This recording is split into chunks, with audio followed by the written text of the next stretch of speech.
आप सभी योग प्रेमियों को मेरा नमस्कार। आसनों की श्रृंखला में आज हम जानेंगे बालासन के बारे में। तो देखिए, बालासन यानी चाइल्ड पोज।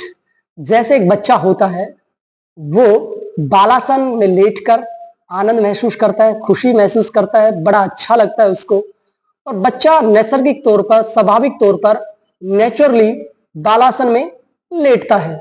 उसे उस आसन को कोई सिखाता नहीं है, उस विधि को कोई बताता नहीं है, लेकिन बालासन में लेटकर बच्चा पूरा लाभ उठाता है, पूरा फायदा उठाता है। उसकी ग्रोथ होती है, उसका इंप्रूवमेंट होता है, उसका होलिस्टिक डेवलपमेंट होता है। तो नैसर्गिक पोज है ये, स्वाभाविक पोज है ये। तो देखिए, ये होता कैसे है, इसके क्या लाभ हैं और किसे बालासन को नहीं करना चाहिए, ये तमाम जानकारी आज हम इस वीडियो में जानने वाले हैं। तो मेरे सामने मनीष है। तो मनीष को बड़ा शौक है इस आसन में लेटने का। जब भी वो लेटते हैं तो इस आसन में लेटते हैं और अपने बचपन को याद करते हैं, उन्हें अपना बचपन याद आता है।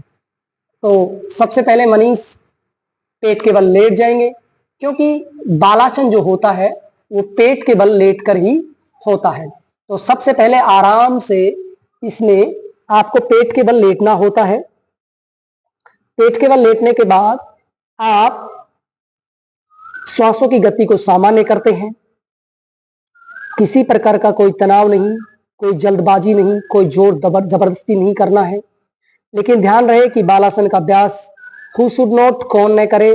तो देखिए, बालासन का अभ्यास जिनके घुटनों में बहुत ज्यादा दर्द है, जिनके हिप्स में या कुल्ले में दर्द है, जिनको साइटिका की ज्यादा प्रॉब्लम है, जिनको कमर में बहुत ज्यादा दर्द है, जिनके पेट में कोई प्रॉब्लम है, सिजेरियन हुआ है, उनको अभ्यास नहीं करना चाहिए। जिनको वर्टिगो की प्रॉब्लम है उन्हें अभ्यास नहीं करना चाहिए। जिनको सर्वाइकल की प्रॉब्लम है उनको ये अभ्यास नहीं करना चाहिए। इसके अतिरिक्त कुछ और रोग भी हो सकते हैं जिनमें इस आसन का अभ्यास नहीं करना चाहिए। यानी कोई भी आसन करने से पूर्व आपको योग विशेषज्ञ या योग चिकित्सक के सलाह अवश्य कर लेनी चाहिए, या उनके निर्देशानुसार ही आपको अभ्यास करना चाहिए। तो चलिए आज हम जानते हैं बालासन करने की विधि। तो सबसे पहले आपको अपने दाई साइड से करना है। जो आपका दाया पैर है उसको मोड़कर आप अपने आगे ले आएंगे और हाथ को भी मोड़ लेंगे। दूसरे हाथ को आप पीछे कर लेंगे, यानी एक पैर आपका सीधा रहेगा, एक पैर आपका मुड़ा हुआ रहेगा। तो देखिए, मैं ऊपर से आपको दिखाता हूं इस पूरी लोकेशन को, पूरी पोजीशन को। ये आपका पीछे वाला हाथ बिल्कुल सीधा रहेगा और टच में रहेगा, देखिए।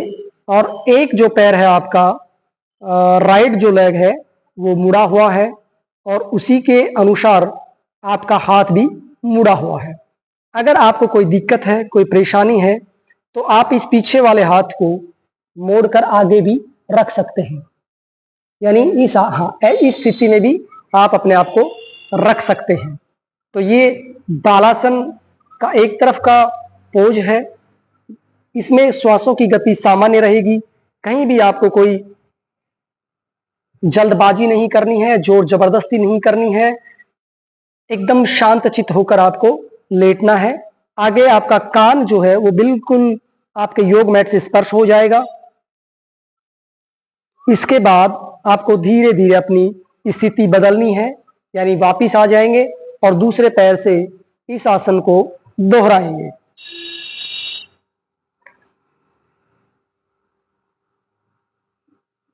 ये देखिए, ये लेफ्ट साइड से है, दूसरी स्थिति है।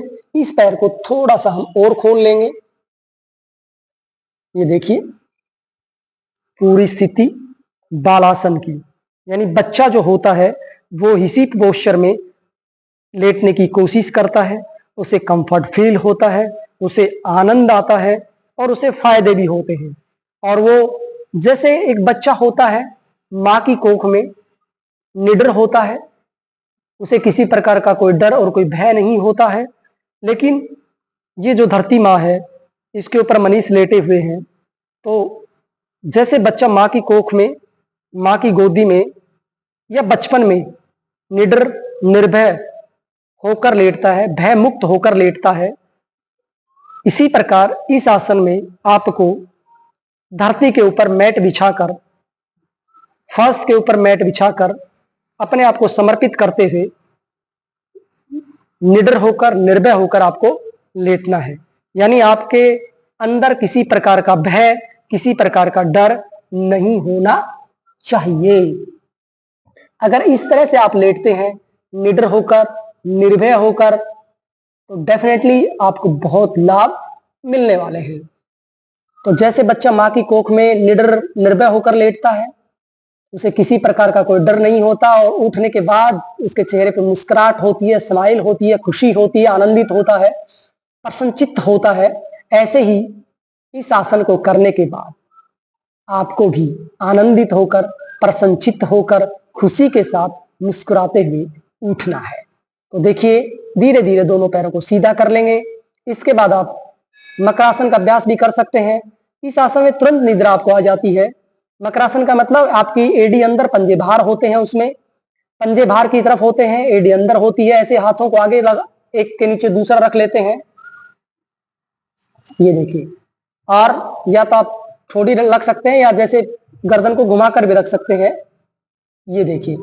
इसके बाद आप मकरासन का अभ्यास कर सकते हैं। यानी आप लगभग आधी मिनट यानी 30 सेकंड आप राइट लेग से करेंगे, 30 सेकंड लेफ्ट लेग से करेंगे, और फिर बाद में दोनों तरफ से करने के बाद आपको मकरासन में लेटना है। जैसे मगरमच्छ होता है ना, क्रोकोडाइल पोस्चर्स, उसमें लेटना होता है। और इस दौरान आपकी श्वासों की गति है वो सामान्य रहेगी, है ना, बिल्कुल ही नॉर्मल आपकी श्वासों की गति रहेगी और किसी तरह का कोई विचार आपके मन में नहीं रहेगा। यानी सरेंडर टू गॉड आपको करना है, सरेंडर टू अर्थ आपको करना है, धरती माता को आपको समर्पित कर देना है। तो जैसे आप समर्पित करेंगे, जितना समर्पण के साथ इस आसन का अभ्यास करेंगे, उतना ही ज्यादा आपको फायदा मिलेगा। और इस आसन के करने से आपको मानसिक शांति मिलती है, आपको मानसिक आनंद मिलता है, आप खुशी से झूम उठते हैं, आपके चेहरे पे मुस्कुराहट आ जाती है, आपकी श्वासों की गति सामान्य हो जाती है, मन जो अशांत है, दुखी है, परेशान है, वो ठीक हो जाता है। मन यानी संतुलित हो जाता है, बैलेंस माइंडेड आप हो जाते हैं। आपका माइंड है वो स्ट्राइक हो जाता है, आपका माइंड है वो समत्तम अवस्था में आ जाता है और शरीर और मन के बीच अच्छा कोऑर्डिनेशन होता है, अच्छी हार्मनी होता है, अच्छा संतुलन होता है।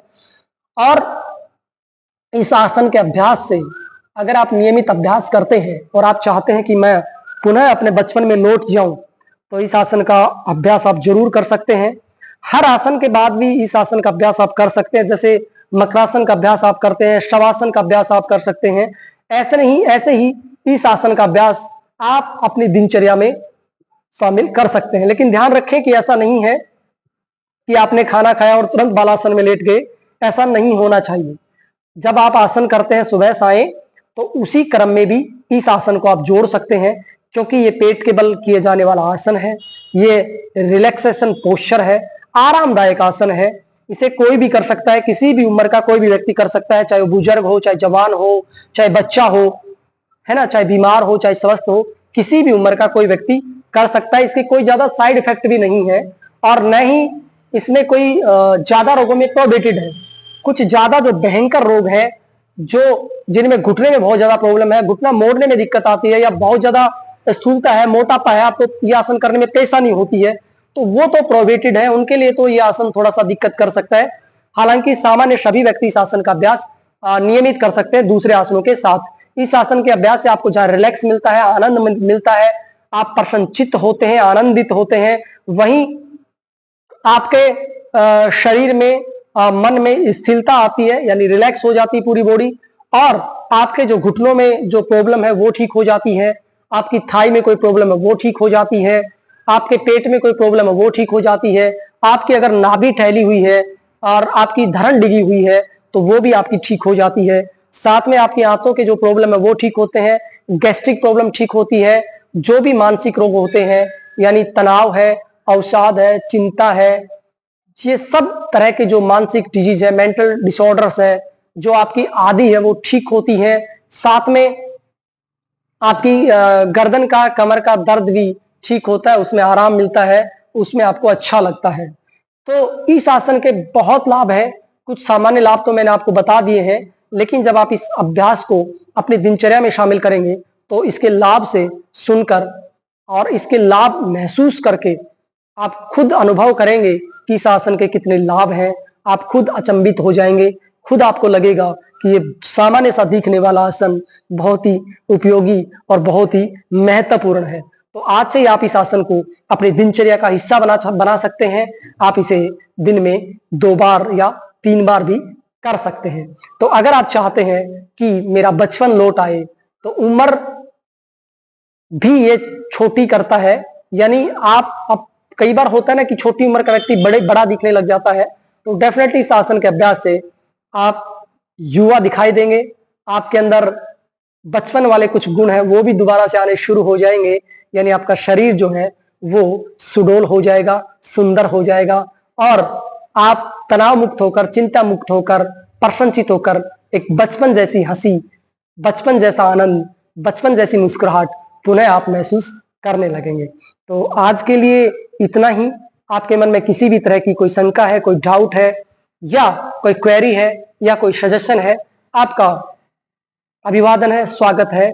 हम आपके राइट कमेंट का इंतजार करेंगे। आज के लिए इतना ही।